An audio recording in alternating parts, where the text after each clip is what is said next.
بسم اللہ الرحمن الرحیم۔ چھٹی کا دن تھا۔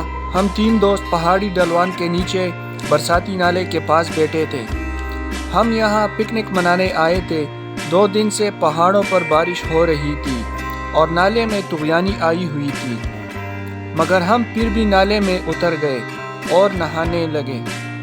پانی کے تیز بہاؤ میں پہاڑوں کی طرف سے چیزیں بہتی چلی آ رہی تھی، کبھی کسی درخت کی شاخ بہتی ہوئی، کبھی کوئی سوکھی لکڑی، کبھی آموں لدی ڈالی۔ اتنے میں ہمیں پتوں اور شاخوں کا ایک گچھا سا ادھر آتا نظر آیا۔ ہم اس کی طرف لپکے اور اسے پکڑ کر کنارے پر لے آئے۔ قریب سے دیکھا تو حیران رہ گئے۔ یہ شاخوں کا گچھا نہیں تھا، بلکہ لکڑی کا ایک چھوٹا سا صندوق تھا، جس پہ شاخیں اس طرح لپٹی گئی تھی کہ دور سے دیکھنے پر شاخوں کا گچھا محسوس ہوتا تھا۔ جب ہم نے شاخیں ہٹائی تو نیچے سے ایک صندوق نکل آیا۔ جانے اس صندوق میں کیا ہے؟ ابھی ہم سوچ ہی رہے تھے کہ قریبی جھاڑیوں کے پیچھے 3 خوفناک شکلوں والے آدمی نکل کر سامنے آئے۔ خبردار، اسے مت کھولنا، ان میں سے ایک نے گرجدار آواز میں کہا۔ ہم پیچھے ہٹ گئے۔ ایک آدمی نے آگے بڑھ کر صندوق چھین لیا۔ آؤ چلو، ان میں سے ایک نے کہا، جو ان کا لیڈر لگتا تھا۔ لیکن باس، یہ لڑکے، صندوق کو اٹھانے والا بولا۔ جانے دو، بچے ہیں، باس بولا۔ لیکن باس، بچوں نے صندوق دیکھ لیا ہے، اس نے صندوق کی طرف اشارہ کرتے ہوئے کہا۔ تو پھر؟ باس نے الجھ کر کہا۔ ان کو اس غار میں بند کرو۔ انہوں نے ہمیں ایک پہاڑی غار میں بند کر دیا اور اس کے آگے ایک بھاری پتھر رکھ دیا۔ اب آدھے گھنٹے تک خاموش بیٹھے رہو، اگر آواز نکالی تو تمہیں شوٹ کر دیں گے۔ لیڈر نے ہمیں دمکایا اور صندوق لے کر وہاں سے چلے گئے۔ پتھر سے غار کا منہ تو بند ہو گیا تھا، مگر اتنی درز تھی کہ ہم سانس لے سکتے یا باہر دیکھ سکتے تھے۔ آدھے گھنٹے ہم وہاں بیٹھے رہے، پھر ہمت کر کے پتھر کو ہٹانے کی کوشش کی، مگر پتھر اپنی جگہ سے ہلا تک نہیں۔ پھر ہم نے شور مچانا شروع کر دیا۔ ایک گزرتے ہوئے کسان تک ہماری آواز پہنچ گئی۔ اس نے چند لوگوں کو اکٹھا کیا اور ہمیں رہائی دلائی۔ غار میں قید ہونے کی وجہ پوچھی تو خوف کی وجہ سے ہم صرف یہ کہہ سکے کہ ہم کھیل رہے تھے کہ پتھر لڑک کر غار کے منہ پہ آ گیا۔ چونکہ ہماری پکنک ادھوری رہ گئی، اس لیے ہم اگلے اتوار کو پھر ڈھلوان پر گئے، لیکن اس دفعہ ہم ڈھلوان سے ذرا ہٹ کر بیٹھے تھے۔ ہم کھیل کود میں مصروف تھے کہ اچانک احمد بولا، وہ دیکھو۔ ہم نے نالے کی طرف دیکھا، شاخوں کا گچھا پھر بہتا چلا آ رہا تھا۔ چلو چھپ جاؤ، ہشام نے کہا۔ ہم آگے بڑھی ہوئی پہاڑی کی نوک کے نیچے چھپ گئے۔ یہاں سے ہمیں دور دور تک سارا منظر نظر آ رہا تھا۔ وہی 3 آدمی جھاڑیوں کے پیچھے سے نکل آئے۔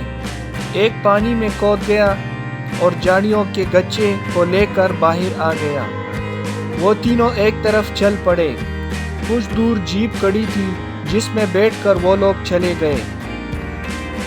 معاملہ کچھ گڑبڑ لگتا ہے، احمد نے گاڑی کو جاتے دیکھ کر کہا۔ یہ لوگ مجرم ہوتے ہیں اور ضرور کسی بڑی واردات میں ملوث ہے، ہشام نے کہا۔ چلو پولیس چوکی میں جا کر بتاتے ہیں، میں نے کہا۔ ہم پولیس چوکی کی طرف چل پڑے۔ نالے کے قریب ایک چھوٹی پہاڑی پر پولیس چوکی تھی۔ پولیس انسپکٹر نے بڑی توجہ سے ہماری بات سنی، پھر اپنے ساتھیوں سے مشورہ کیا اور ہمیں سمجھا بجا کر واپس کر دیا۔ اگلی اتوار ہم پھر ڈھلوان کے نیچے مورچہ لگائے بیٹھے تھے۔ بظاہر ہم کھیل میں مصروف تھے، لیکن در حقیقت ہمیں کسی کا انتظار تھا۔ پھر ہمیں ایک آواز سنائی دی، تم پھر آ گئے۔ پلٹ کر دیکھا تو مجرموں کا لیڈر ہمیں کھا جانے والی نظروں سے گور رہا تھا۔ اب تم بچ کر نہیں جا سکتے، اس نے جیپ اس نے جیب سے پستول نکالتے ہوئے کہا، خبردار، ہاتھ اوپر اٹھاؤ۔ اسی وقت ایک آواز آئی۔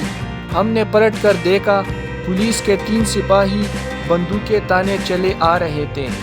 مجرم نے ان پر فائرنگ کرنے کے لیے ہاتھ گھمایا تو ایک زوردار دھماکہ ہوا اور مجرم کا پستول اڑ کر گھاس پر گر پڑا۔ ایک پولیس والے کی گولی سے اس کا ہاتھ زخمی ہو گیا تھا۔ وہ اپنا زخمی ہاتھ پکڑ کر کراہنے لگا۔ یہ دیکھ کر باقی دونوں مجرم جو نالے میں سے جاڑیوں سے ڈھکا صندوق پکڑ کر لا رہے تھے بھاگنے لگے، مگر پولیس انسپکٹر نے رک کر کہا، خبردار، تم پہاڑی پہ موجود ہمارے ساتھیوں کے نشانے پر ہو۔ سب نے مڑ کر دیکھا، واقعی پہاڑی کے اوپر سپاہی پوزیشن لیے ہوئے تھے۔ مجرموں کے قدم وہیں رک گئے۔ کچھ ہی دیر میں وہاں سپاہیوں کا ایک دستہ آ پہنچا اور مجرموں کو گرفتار کر لیا گیا۔ بعد میں پتہ چلا کہ اسمگلروں کا یہ گروہ کافی دنوں سے اس طریقے سے اسمگلنگ میں مصروف تھا۔ سرحد پار سے مجرموں کے ساتھی اسمگلنگ کا مال صندوق میں بند کر کے شاخوں میں لپیٹ کر پانی میں بہا دیتے، جیسے یہاں موجود مجرم وصول کر لیتے تھے۔ پہاڑی پر پولیس چوکی اور سرحد پہ کڑے پہرے کی وجہ سے انہوں نے یہ محفوظ طریقہ واردات اختیار کیا، مگر آخر کار پکڑے گئے۔ ویڈیو پسند آئے تو چینل کو سبسکرائب کریں۔